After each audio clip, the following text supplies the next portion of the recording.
Now, that's all as Labour MP Dan Carden has broken ranks from Sir Keir Starmer, joining Andy Burnham in his calls for a national inquiry. Meanwhile, the Chancellor... A GB News poll the other day said about 77% of people wanted, including now Labour MPs, including Dan Carden, as you say, and obviously Andy Burnham. What do you make of Dan Carden? I mean, he's an MP that he's been around since, what? Political drama erupted live on air as Keir Starmer faced a jaw-dropping takedown from a resigning MP in a no-holds-barred TV interview. The fiery exchange left viewers stunned and sparked serious questions about the future of Labour's leadership.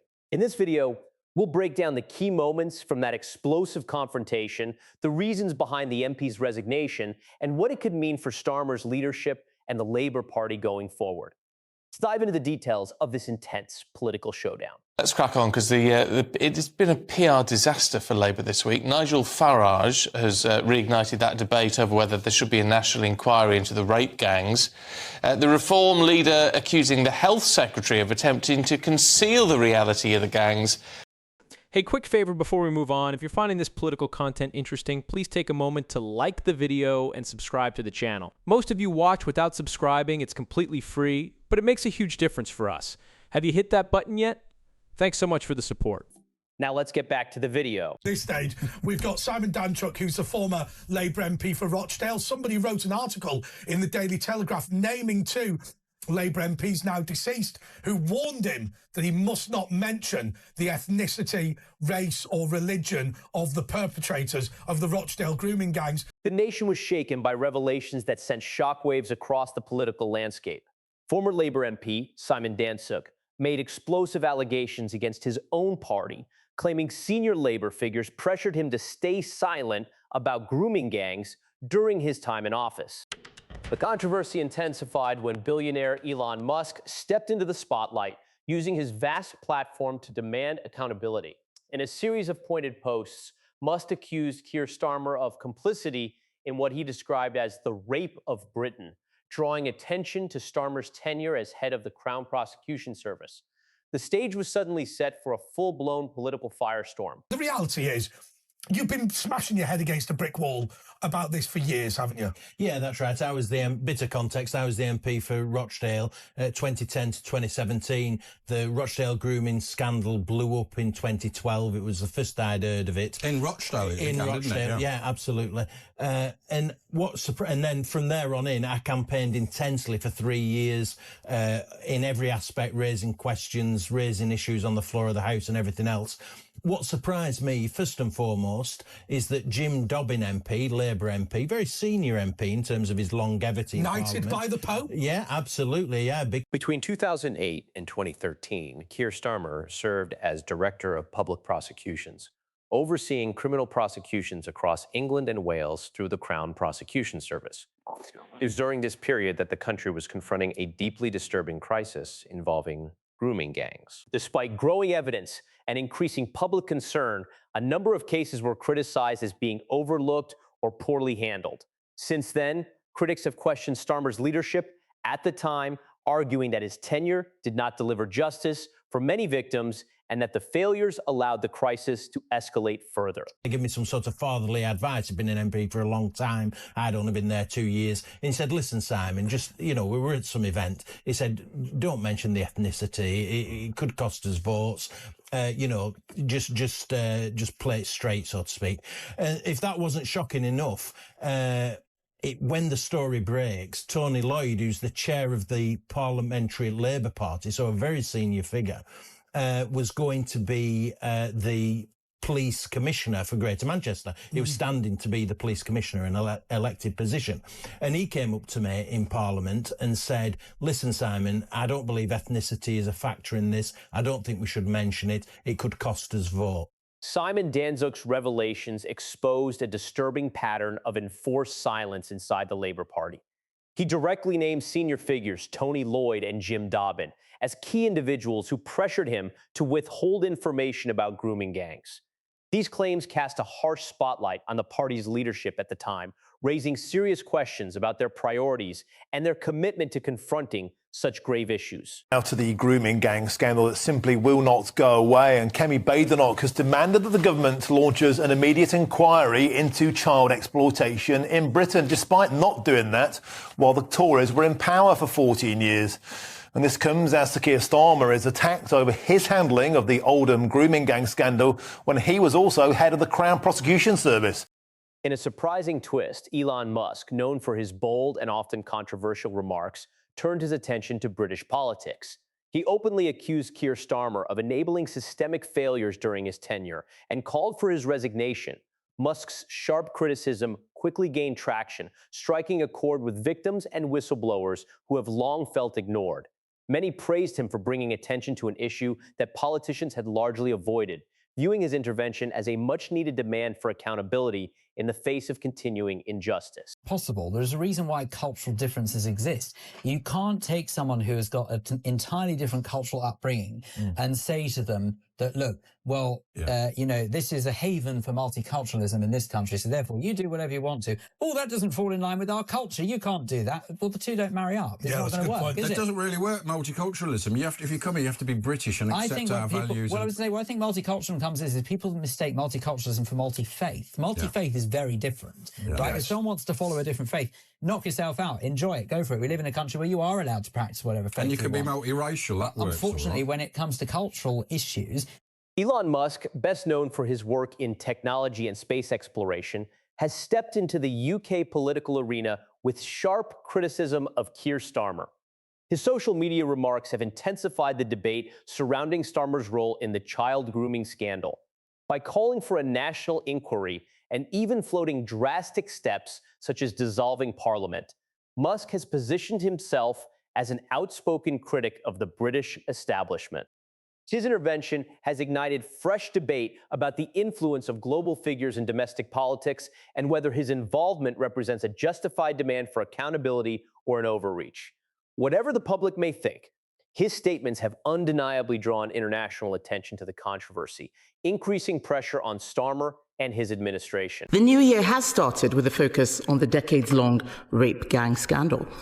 Across the country, thousands of girls were tortured and sexually abused at the hands of men who treated them as things to be used and disposed of, destroying many lives forever. The Prime Minister has mentioned previous inquiries. He is right. There has been an inquiry into child sexual abuse, but it wasn't about the rape gang scandal. Elon Musk's involvement has thrown an international spotlight on Britain's political turmoil. His bold remarks have intensified the debate over whether powerful global figures should play a role in holding governments accountable or remain outside domestic political battles. Dynamited British politics more than once, in that he's able to engage in front of millions of people and to force a response from government ministers. And intervening in the case of the grooming and rape gangs scandal is only the latest, and in effect, elected politicians in Britain, and also the bureaucracy, are now accountable to one of the world's richest people. Amid the growing controversy, survivors of grooming gangs are finally being heard. Whistleblower Sammy Woodhouse praised Elon Musk for bringing attention to their plight, highlighting how his platform amplified voices long ignored. Many victims expressed frustration at years of government inaction and welcomed Musk as an unexpected yet powerful ally in their fight for justice. Because the Labour Party is a control freak organisation, which, as we've seen, is already determined to suppress the speech and objections of the British public on issues where it believes that these are settled issues and there can be no negotiation. For instance, mass immigration, Islamism, terrorism, and so on. That's obviously not the case in the British public's eyes, and social media has become the forum in which the public expresses its dissatisfaction. And of course, that connects it globally. So the only way the Labour Party can control this debate in the way that, say, in the old days, you could control the debate through the BBC and a few newspapers, the only way the Labour Party can do that is by turning off the internet or legislating to suppress people's right to speak their minds online. In terms of the political influence that Elon Musk is having, can you just assess whether that's on the grooming gangs issue or helping reform the UK. How is he? Keir Starmer has struggled to confront these allegations directly. Attempts to dismiss critics as far-right agitators have largely fallen flat. The lack of a national inquiry into grooming gangs under his leadership has intensified public skepticism, raising serious doubts about his motives and commitment to accountability. The scandal has sent shockwaves through British politics, drawing reactions from all sides. Conservative MPs, including Robert Jenrick, have joined calls for accountability, accusing Starmer of ignoring legitimate concerns and further eroding public trust. Wouldn't she want to learn about what had gone on in Rochdale, the grooming scandal? Plausible deniability. Yeah, absolutely. She didn't want to hear what I would have to say and mention ethnicity. Yeah. And religion and ethnicity clearly did play a part in it. There's no doubt about that. And how did it play a part? Because I know my own view that you've got an enclosed Pakistani community that's relatively insular because they haven't integrated into the United Kingdom. The dress code, I think they go mad about some of the words that I use, but SLUT, that word was popular amongst these people, saying, well, if you dress like this, you... Frustration among the British public has reached a breaking point. Protests are erupting nationwide, and online campaigns demanding Keir Starmer's resignation are rapidly gaining momentum. His approval ratings have tumbled as more citizens question his leadership. At the heart of this crisis is the urgent need for justice for survivors. Critics argue repeated government failures have deepened victims' suffering, fueling demands for a full, transparent inquiry. With each passing day, these calls grow louder, leaving the nation at a critical crossroads. Severely under-prosecuted and severely underrepresented in our overall national crime statistics, and the Crown Prosecution Service simply does not bring these cases to court enough. So for people to be saying that, oh yes, well, things have gotten better, sentencing has gotten better. If sentencing was better, then a convicted Pakistani Muslim rape gang member wouldn't be allowed to see his child and be released early from prison. Under mounting pressure, Starmer's handling of the situation has only fueled the controversy. His reluctance to confront the allegations directly has been widely interpreted as either weakness or culpability. Starmer's leadership faces intense scrutiny from both the public and political observers. Allegations from his tenure as head of the Crown Prosecution Service, CPS, have drawn sharp criticism, exposing serious failings in addressing one of Britain's darkest chapters, the child grooming crisis. Investigative journalists and whistleblowers have played a crucial role in bringing these issues to light, yet questions remain about why these stories remained hidden for so long. Mr. Speaker, I'm shocked that the Prime Minister would say that actions were not taken. He knows full well that we accepted 18. He knows full well that we accepted 18 of the 20 recommendations in the J inquiry and went further, launching a gangs task force that found 550 more perpetrators. That shows that there is still work to be done. Former Labour MP Simon Danczuk's revelations have intensified the controversy around Keir Starmer. Danczuk claims that senior Labour figures, including Starmer, were involved in a political cover-up aimed at silencing discussions about the identities of those linked to grooming gangs. He alleges that high-ranking leaders pressured him to stay quiet during his time as an MP, exposing a troubling pattern of placing political power above moral responsibility. These claims suggest a deeper systemic failure within the Labour Party and raise serious doubts about its commitment to justice. The consequences of such a cover-up reach far beyond politics, affecting victims and their families still seeking accountability. Unfortunately, when it comes to cultural issues, there are going to be divisions, and frankly, in this instance, quite rightly so. The problem is, Simon, this is the elephant in the room. There is effectively a feeling that the Labour Party, rightly or wrongly, is afraid to offend the Muslim community. Therefore, they think the white girls are... Amid the political turmoil, the voices of victims and whistleblowers have grown louder.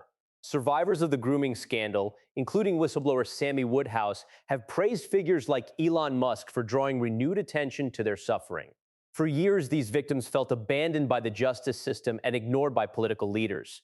Their stories highlight the human cost of political failures and challenge leaders like Starmer to face the lasting consequences of their inaction. The way forward remains uncertain. Starmer's leadership is under intense scrutiny, with mounting calls for a national inquiry showing no sign of slowing. The British public demands transparency, and above all, the victims deserve justice. In the Labour Party for decades. Yes. And I'm... Oh, sorry. I'm just going to interrupt you there, just to say, so you are not just a former Labour MP, you're a former member of the North West Labour Executive Committee, former Labour councillor. So they might not like you for some of the things that you've said, but you have a bomb-proof background in the Labour Party. Oh, yeah, no, exactly. And that's probably why I'm not a Labour member of Parliament now. I mean, this isn't a coincidence. No. And when I say this... Also, you're quite a decent sort of chap. So well, that's another reason why they perhaps don't want me in there. But there's no doubt about it that they were concerned about losing votes over this issue. They saw multiculturalism a price worth paying for the abuse of these girls. Some Labour politicians, I would say. How many of them are cowardly? The scandal surrounding Starmer marks a turning point in British politics, forcing the nation to confront urgent questions about leadership, accountability, and justice. With pressure mounting, one thing is clear: the truth cannot remain hidden forever. If you found this breakdown insightful, leave a like and subscribe to our channel. Watch more videos here for the latest updates and analysis.